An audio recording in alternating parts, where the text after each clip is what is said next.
আজ আমি আর ঠাকুমা রাজার মতো ভাজা মাছ খাবো। এই মাছ দেখে ঠাকুমার চোখ নাচবে। দাদি, আজ আমরা এমন ভাজা মাছ খাবো যা বাতাসের মতো লাগে। এই পাখি, ওটা আমার দিদিমার মাছ ছিল, ফেরত দাও। এই পাখি দাও। দিদিমাকে এখন কি বলবো যে পাখিটা মাছটা নিয়ে গেল? তোর মাছ কোথায়?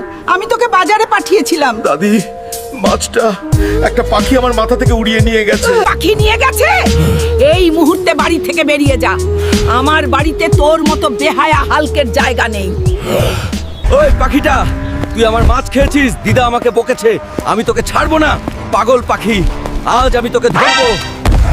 এই পাখি, তুই আমার মাছ খেয়েছিস, আজকে তোকে ছাড়বো না। মাছের বদলা আমাকে নিতেই হবে।